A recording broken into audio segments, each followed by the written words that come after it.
चलिए देखिए, आज हमारे पास प्रश्न है, सिद्ध करें कि √3 एक अपरिमेय संख्या है। ठीक है, ये प्रश्न है हमारे पास, सिद्ध करना है कि जो √3 है वह एक अपरिमेय संख्या है।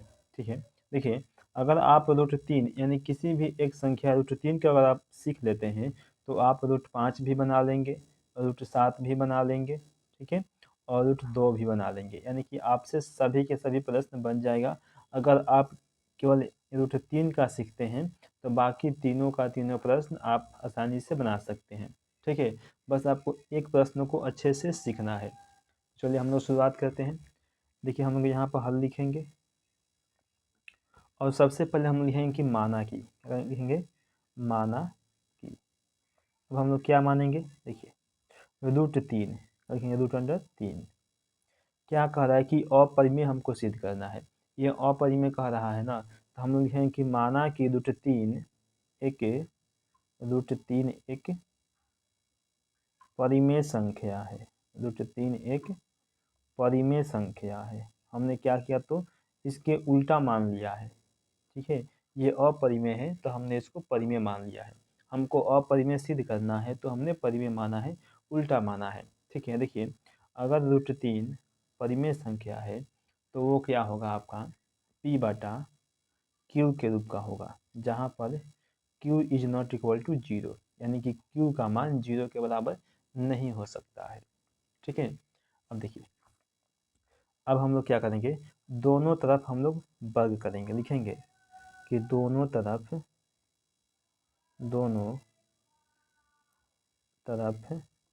वर्ग करने पर ठीक है, हम दोनों तरफ वर्ग करते हैं। अब लोग देखिए इसमें भी वर्ग करेंगे, √3 में स्क्वायर हो गया, और P/Q का भी हम लोग वर्ग करेंगे।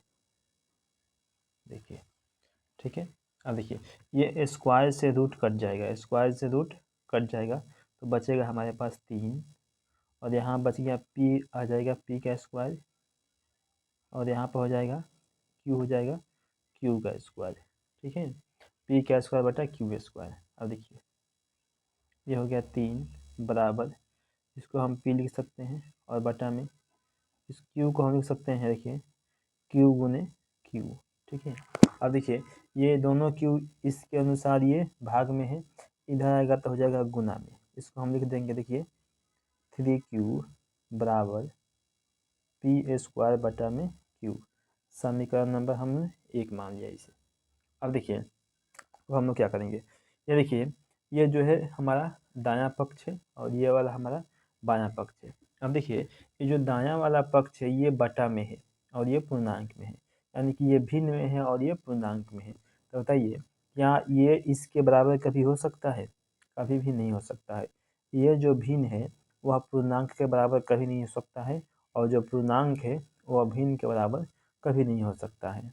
ठीक है, चाहे कितना से भी गुना कर ले, भाग कर ले, जोड़ कर ले, घटाव कर ले, कुछ भी करेंगे तो ये दोनों आपस में बराबर नहीं होगा। ठीक है, तो देखिए हम लोग लिखेंगे कि समीकरण एक में देखिए दायां पक्ष क्या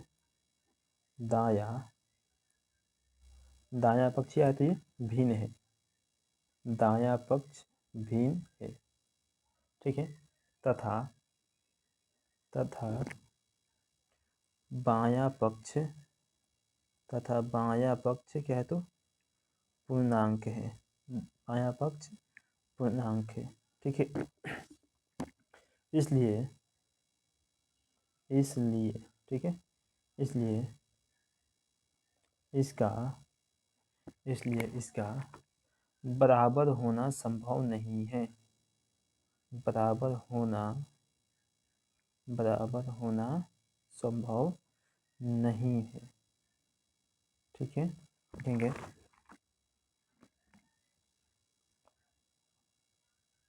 अतः हमारा मानना